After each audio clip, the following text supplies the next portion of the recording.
The morning sun painted the mountains around Cedar Ridge in shades of gold and orange. Sheriff Jake Morrison drove his patrol car down Main Street, waving at the familiar faces he had known his entire life. The town looked the same as it had for the past 50 years. White wooden houses with front porches, the old church with its tall bell tower, and Betty Lou's diner with its red neon sign flickering in the early light. Jake pulled into his usual parking spot outside the diner. The smell of bacon and fresh coffee drifted through the air. He pushed open the door, hearing the little bell jingle above his head. "Morning, Jake," Betty Lou called from behind the counter.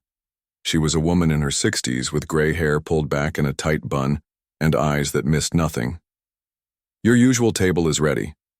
Jake sat down at his corner booth and looked around.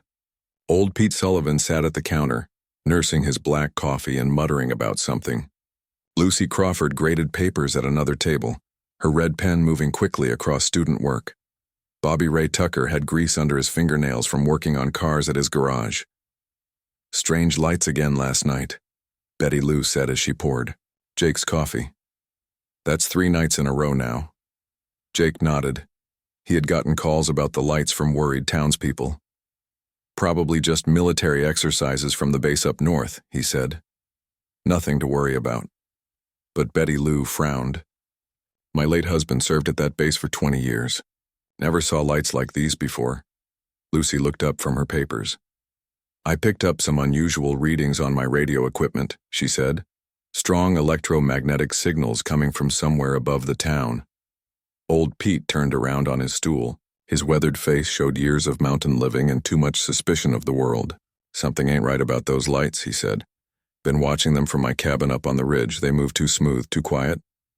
"Pete, you see flying saucers every other week?" Bobby Ray laughed.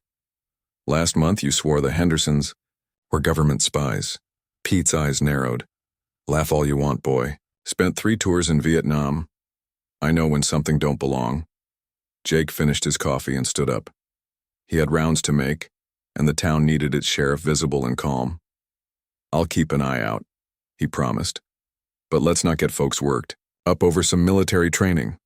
As Jake walked to his car, he noticed how quiet the town seemed. No birds singing in the trees. Even the dogs seemed restless, staying close to their owners' porches instead of running free like usual. His radio crackled. "Sheriff, this is Charlie," came his deputy's voice. "Got a weird call from Mrs. Patterson, says her chickens won't come out of their coop." "On my way," Jake replied, though he wondered what he could do about scared chickens. Mrs. Patterson lived on the edge of town in a small house with a large yard. Her chickens usually roamed free, pecking at bugs and making noise. Today they huddled inside their wooden coop, refusing to come out even for food. "Been like this since dawn," Mrs. Patterson said. She was an elderly woman who had raised chickens for 40 years. "Never seen them act this way. It's like they're afraid of something in the sky." Jake looked up at the clear blue sky. Nothing unusual, just a few white clouds drifting lazily overhead. But the chickens stayed hidden, making soft, worried sounds. His radio buzzed again. "Sheriff, got another call. Miller's dairy cows won't leave the barn, and the Johnson's dog has been howling all morning." Jake drove around town, checking on the reports.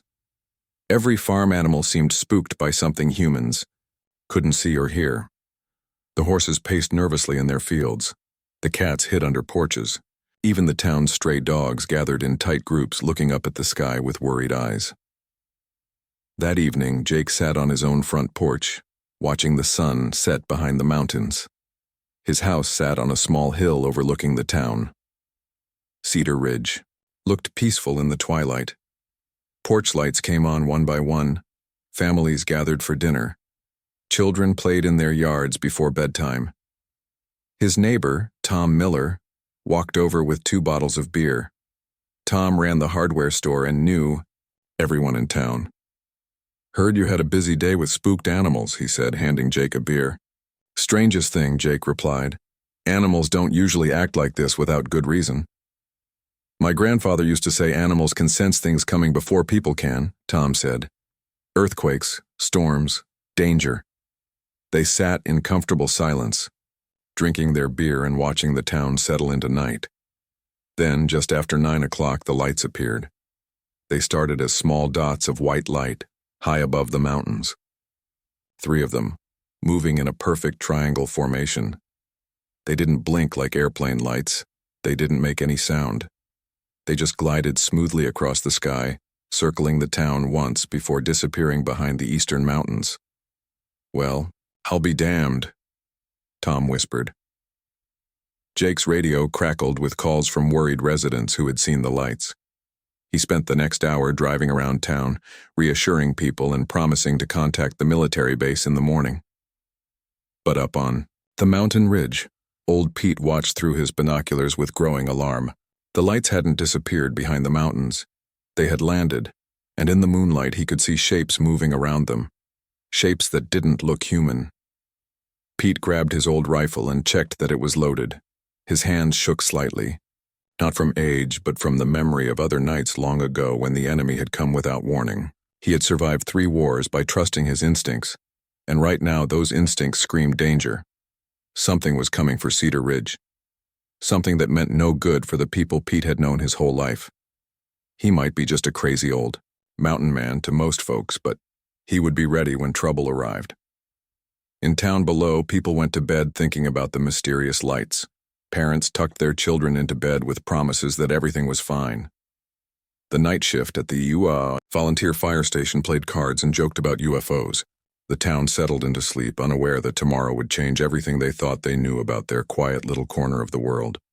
The lights had been watching, learning, planning. And soon, very soon, Cedar Ridge would face a threat unlike anything in its peaceful history. Dawn came too quietly to Cedar Ridge. No roosters crowed, no birds sang their morning songs. Even the wind seemed to hold its breath as strange things began to happen in the little mountain town. Jake Morrison started his morning patrol at 6 o'clock, just like every other day for the past 10 years.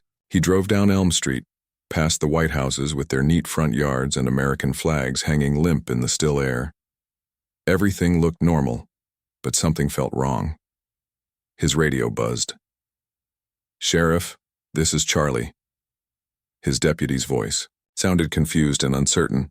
"Go ahead, Charlie." I'm not sure where I am, Sheriff. I'm sitting in my patrol car on some road, but I don't remember how I got here. And I don't recognize this place." Jake frowned. Charlie had lived in Cedar Ridge his entire life. He knew every road, every house, every tree in town. "Charlie, you're on Oak Street, 2 blocks from the station. Are you feeling sick?" A long pause. Then Charlie's voice, shaky and worried. "Sheriff, what's Cedar Ridge? I never heard of a place called Cedar Ridge." Jake's blood ran cold. He turned his car around and drove fast toward Charlie's location. He found his deputy sitting in his patrol car, staring around with the lost look of a man who had woken up in a foreign country. "Charlie, it's me, Jake. We work together. You've been my deputy for 5 years. Charlie looked at him with the polite confusion of a stranger. "I'm sorry, sir, but I don't know who you are, and I don't know how I got this uniform or this car." Jake's radio exploded with calls. Panicked voices reporting family members who didn't recognize their own homes, workers who had shown up at jobs they claimed they'd never had, children asking their parents why they lived in a strange house. But not everyone was affected. Jake still remembered everything perfectly. So did the voices of some callers. Something was stealing people's memories of Cedar Ridge, but it was working unevenly. Jake raced to Betty Lou's diner. If anyone would know what was happening, it would be her. She saw everything and forgot nothing. The diner was in chaos. Half, the customers sat at tables looking lost and frightened. The other half tried to help them, explaining who they were and where they lived. Betty Lou stood behind the counter, her face pale but her eyes sharp and alert. "Jake, thank God," she said, when she saw him. "It's like half the town went crazy overnight, people forgetting their own names, their own families." "But you remember everything," Jake said. "Every detail." Betty Lou nodded. "Been here 63 years, and I remember every day of it. But look at poor Susan Miller." She pointed to a woman, sitting at the corner table, tears running down her face. Came in asking where she was. Doesn't remember her husband, her children, or her own house. Jake looked around the diner. The people who still had their memories seemed to be the ones who had lived in Cedar Ridge the longest, the ones who had been born here, grown up here, built their lives here. Lucy Crawford burst through the door, her hair wild and her eyes excited. "Sheriff, I think I know what's happening. The electromagnetic readings I picked up yesterday were off the charts this morning. Something is broadcasting a signal that affects human brainwaves." "Like mind control?" Jake asked. "More like memory erasure," Lucy said. "But it's not working on everyone. The people who still remember seem to have the strongest emotional connections to the town." Betty Lou slammed her coffee pot down on the counter. "Well, whoever's doing this picked the wrong town. Cedar Ridge folk don't forget who they are or where they come from." Outside, the air began to shimmer like heat waves on a summer day. Then shapes began to appear, becoming solid and real. 3 large silver vehicles, smooth and egg-shaped, settled onto the main street without making a sound. The people in the Yao diner pressed against the window, staring in shock. The vehicles had no wheels, no doors that anyone could see. They just sat there humming quietly with a sound that made everyone's teeth ache. Then sections of the silver hull slid away, and beings stepped out. They were tall and thin, with gray skin that looked like rubber. Their heads were too large for their bodies, and their eyes were black and empty like holes. They wore no clothes but carried devices that glowed with soft blue light. One of them pointed its device at a group of confused townspeople standing on the sidewalk. The people's faces went blank and they walked away in different directions, looking lost and empty. "They're erasing people's memories," Lucy whispered. "Making them forget this place exists." Jake's hand moved to his gun, but he stopped. "What good would bullets do against beings who could travel between stars and control human minds?" Old Pete's voice crackled over the radio. "Sheriff, you there? I'm up on the ridge watching everything. These things got ships invisible all around the town. Must be 20 of them." "Pete, are you affected by whatever they're doing?" "Nope. Clear. As a bell up here, but I can see their whole operation. They got some kind of bubble around Cedar Ridge. Nobody's getting in or out." Jake looked at the people around him. Betty Lou stood with her arms crossed, glaring at the aliens like they were customers who hadn't paid their bill. Lucy was taking notes, her scientific mind working even in the face of the impossible. The townspeople who still remembered they looked scared but determined. Outside, the gray beings moved through the streets, pointing their devices at houses and people. Wherever they went, memories died. Families forgot each other. Children forgot their own names. The town was being erased bit by bit, but they had made a mistake. They thought humans were simple creatures who would just disappear when their memories were taken. They didn't understand that some people were too stubborn to forget who they were, even when alien technology told them to. Jake keyed his radio. "All units, this is Sheriff Morrison. We're under attack by unknown forces using some kind of mind control technology. All personnel who can still remember their duty, report to the diner on Main Street. We're setting up a command post." "Betty." Lou nodded firmly. "I'll put on extra coffee. Something tells me we're going to need it." Lucy was already drawing diagrams on napkins, trying to figure out how the alien technology worked. If we can understand their method, maybe we can find a way to reverse it. Outside, the gray beings continued their work, confident that the primitive humans would soon forget they had ever existed. They had done this on 100 worlds, erasing entire civilizations with quiet efficiency. But Cedar Ridge was about to teach them that some things are too deeply rooted to be easily forgotten. Old Pete Sullivan had seen enough wars to know when one was starting. From his cabin high on the mountain ridge, he watched the gray beings move through Cedar Ridge like ghosts, stealing memories and erasing lives. His hands gripped his binoculars, so tight his knuckles turned white. The aliens thought they were invisible, but Pete could see everything. Their ships hung in the air like metal clouds. Their soldiers walked through town pointing strange weapons that didn't kill bodies but murdered souls instead. Pete grabbed his hunting rifle, checked that it was loaded, and climbed into his old pickup truck. The engine coughed to life, black, smoke pouring from the tailpipe. He had lived alone on this mountain for 20 years, and folks in town thought he was crazy. But crazy or not, he wouldn't let those things erase the only home he had ever known. The truck bounced down the mountain road, past the places where Pete had set up his moonshine stills. The clear liquid he made there was strong enough to strip paint and had kept him alive through 3 wars and countless lonely nights. Today, it might save his town. Pete burst through the door of Betty Lou's diner like a man running from demons. "They're everywhere," he shouted. "Ships in the sky, soldiers. On the ground, they're stealing people's minds." Normally, folks would have rolled their eyes at Pete's wild stories, but with half the town wandering around lost and confused, people listened. "I saw them land," Pete continued, breathing hard. 3 nights they watched us. Now they're moving in, trying to wipe us out without firing a shot. Sheriff Jake Morrison looked up from the maps he was studying with Lucy Crawford. "How many, Pete?" 20 ships at least. Maybe 50 soldiers on the ground. They think we can't see them, but I've been watching from the ridge." Lucy tapped her pen on the table.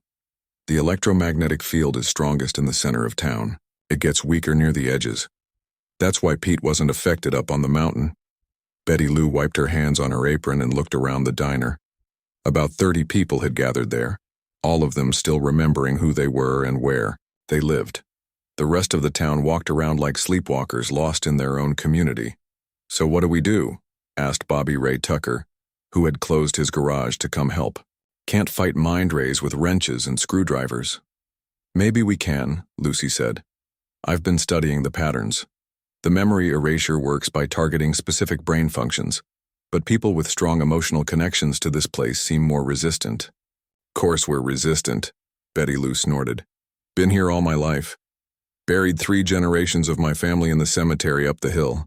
Some space monster ain't going to make me forget that." Jake stood up and faced the group. "All right, listen. Up. We don't know what these things want, but they're attacking our people. That makes this our fight."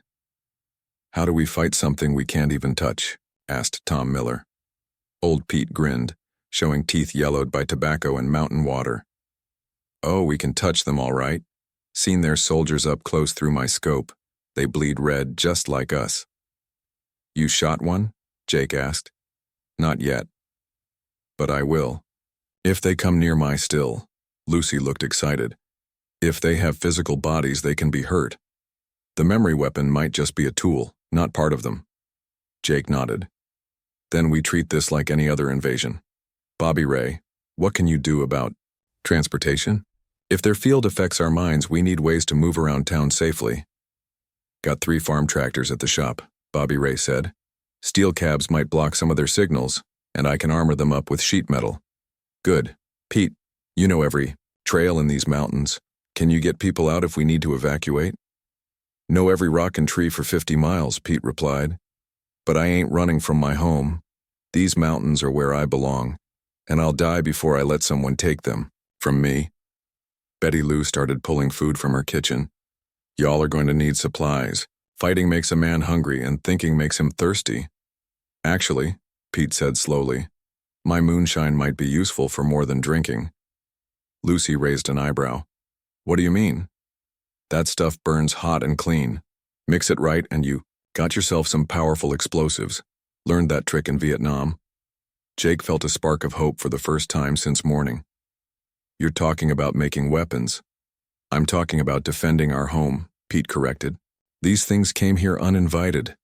Time they learned about mountain hospitality." Outside, the gray beings continued their work. They moved through the streets in small groups, their devices glowing as they erased more memories. Some of them had noticed the gathering at the diner, but they weren't worried. The primitive humans would be processed and forgotten like all the others, but they hadn't counted on human stubbornness, or the fact that some people are too ornery to forget who they are even when faced with technology beyond their understanding. Jake organized the townspeople into groups. Some would work on defenses. Others would try to help the affected people remember who they were. Pete and Bobby Ray would work on weapons. "One more thing," Lucy said. "I think the memory effect might be reversible. If we can trigger strong emotions connected to this place people might remember." "How do we do that?" Jake asked. Betty Lou smiled for the first time that day. Same way we always bring folks together in this town, with food, music, and stories. The things that make us who we are. She started cooking, filling the air with the smells of bacon, coffee, and her famous apple pie. The scents drifted out into the street, and slowly some of the confused townspeople began to wander toward the diner, drawn by familiar smells from their forgotten lives. Old Pete loaded his rifle and checked his pistol. He had fought in jungles and deserts in places where the enemy was human and the cause was unclear. But this was different. This was his mountain, his people, his home. "Come on then," he muttered, watching the gray beings through the window. "Let's see how tough you space boys really are." The resistance had begun. A small group of mountain folk against an advanced alien civilization. The odds were impossible, the weapons mismatched, and the enemy beyond anything they had ever faced. But they had something the aliens didn't understand. They had roots that went deep into the mountain soil. They had memories that couldn't be erased by technology. And they had the pure, stubborn determination of people defending their home. The aliens were about to learn that some things are worth fighting for, no matter how impossible the fight might seem.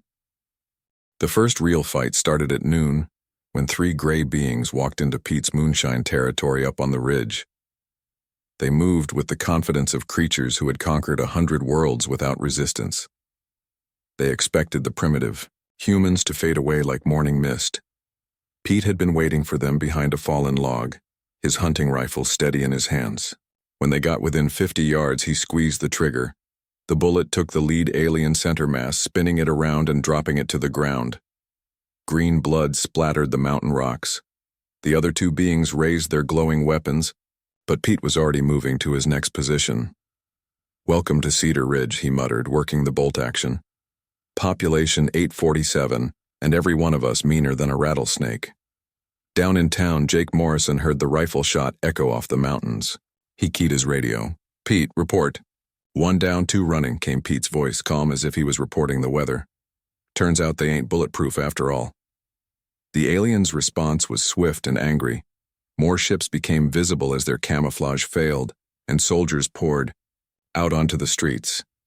They had energy weapons that could burn through steel, but they moved like beings who had never faced real resistance.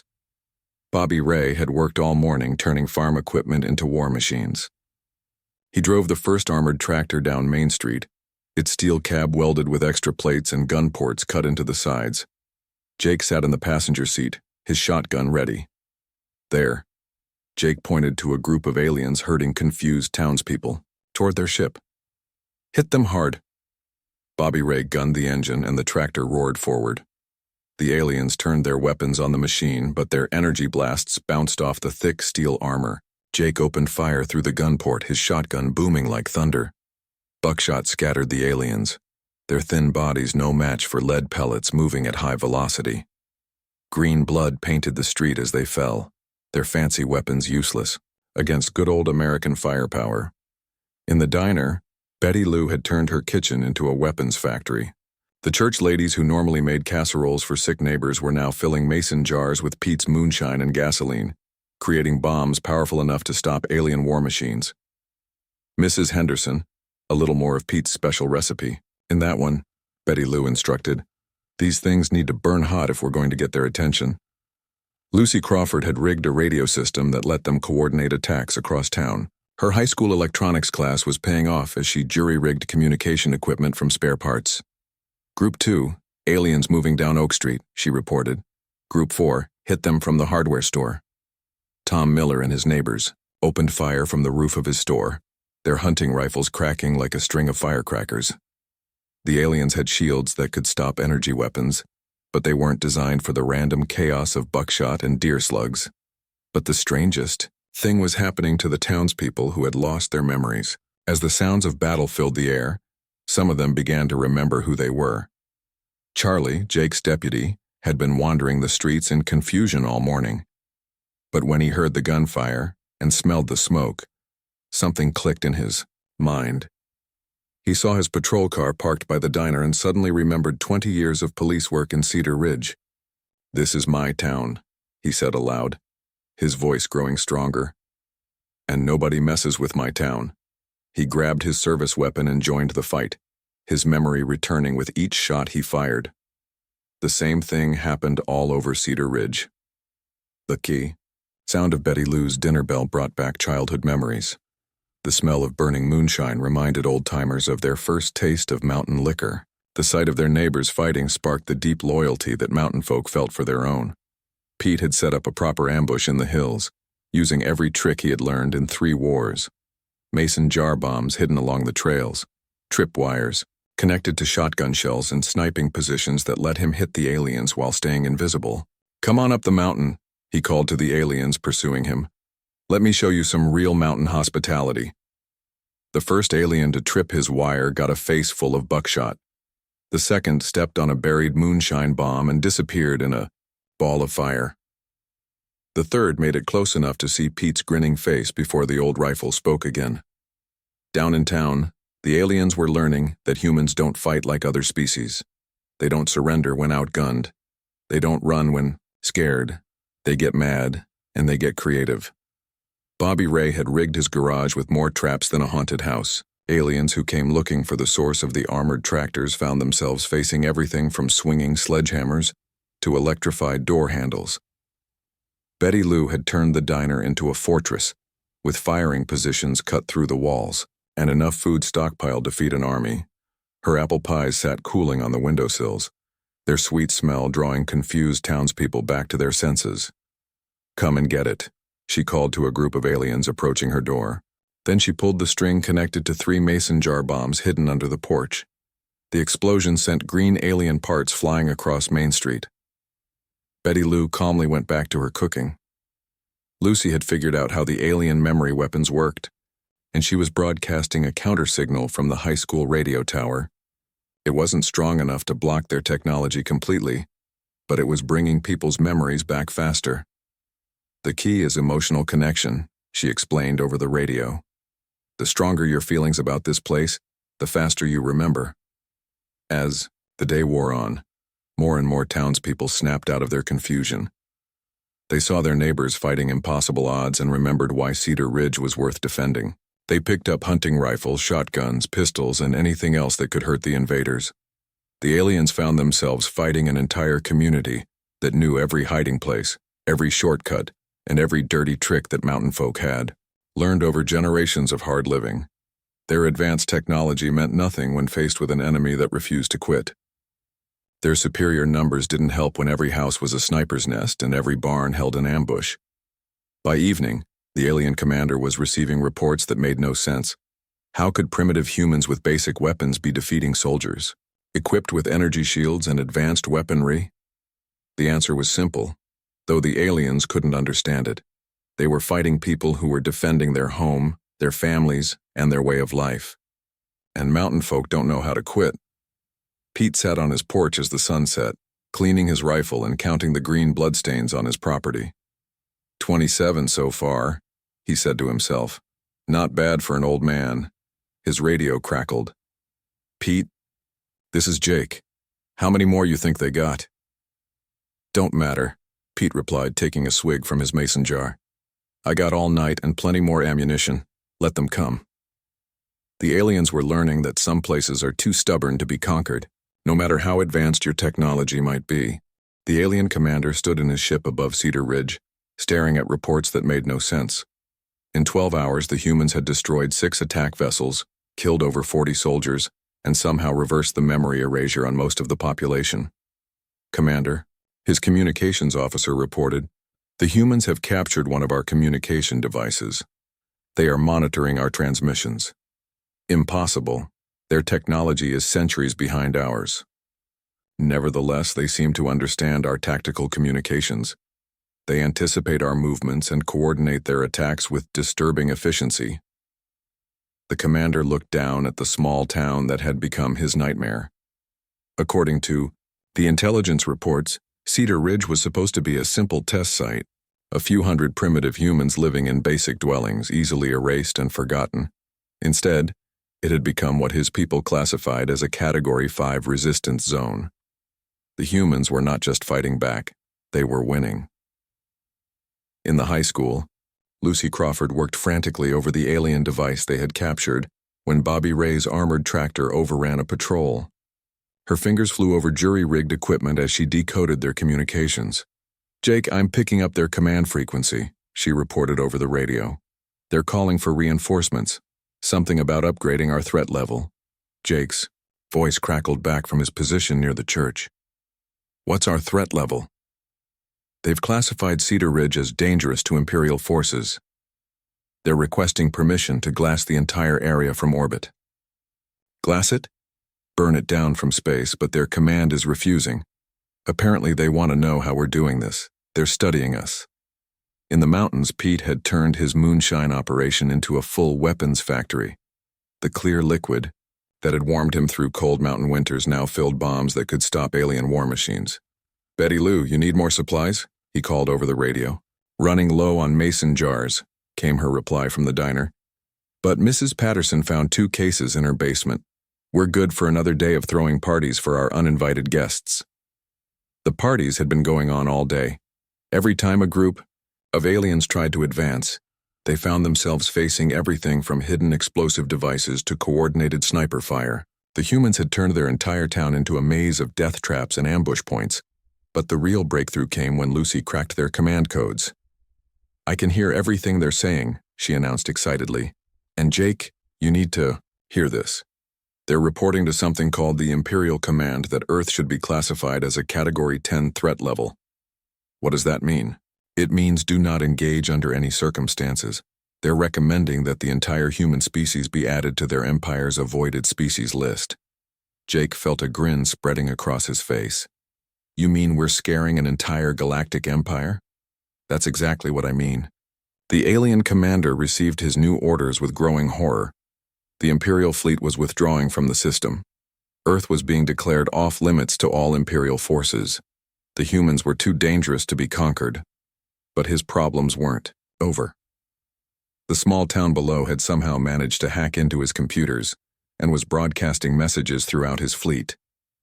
The voice that came over their communication system was female, elderly, and absolutely furious. "Listen here, you gray-skinned varmints." Betty Lou's voice filled every alien ship. "This is Betty Lou Hawkins of Cedar Ridge, and I got something to say to you space invaders." The aliens listened in shock as the primitive human continued. "You all came to our town uninvited.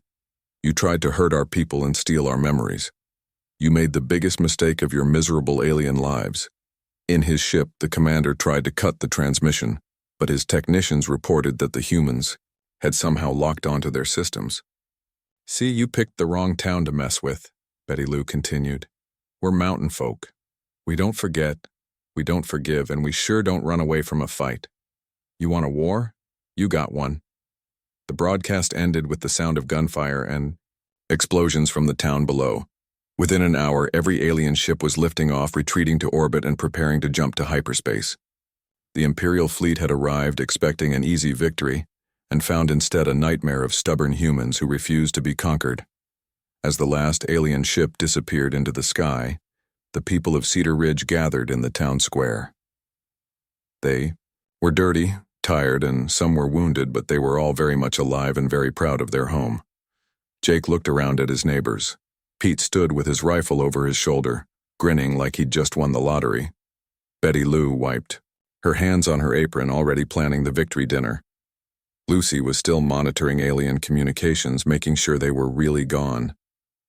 "Did we actually just scare off an entire alien invasion?" asked Bobby Ray. "Looks like it," Jake replied. "Though I suspect this isn't the end of it." He was right. Within days, government officials arrived to investigate reports of mass hallucinations and gas leak incidents. They interviewed everyone, took notes, and went away satisfied that nothing unusual had happened. The official report classified the Cedar Ridge event as a case of mass hysteria brought on by natural gas leaks from an underground source. The strange wreckage found around town was dismissed as debris from old military training exercises. But things in Cedar Ridge were different after that. Pete's Moonshine operation mysteriously expanded, though he insisted it was just for agricultural purposes. Betty Lou's diner added a new dish to the menu called Alien Surprise, which was just her regular meatloaf with a different name. Jake found some very advanced-looking equipment in his office that hadn't been there before the invasion. When asked about it, he just said the state had upgraded their communication systems. Lucy's science classes started getting remarkably high test scores, especially in physics and electronics. Her students seemed to understand advanced concepts with unusual ease, and every now and then, when the night sky was clear and the stars were bright, folks in Cedar Ridge would look up and remember the night they told the universe that some places are too stubborn to be conquered. The last entry in the Imperial database about Earth read simply, "Primitive species with advanced defensive capabilities. Recommend permanent avoidance. Do not engage under any circumstances." Old Pete still sits on his porch every evening, cleaning his rifle and watching the sky. He takes a swig from his mason jar and grins at the stars. "Y'all come back any time," he says to the empty darkness. "We'll be waiting." But the aliens never came back. Word had spread through the galaxy about the little mountain town that had faced impossible odds, and won through nothing more than pure human stubbornness. Cedar Ridge had become legend among the stars, proof that some things in the universe are too ornery to be defeated, no matter how advanced your technology might be.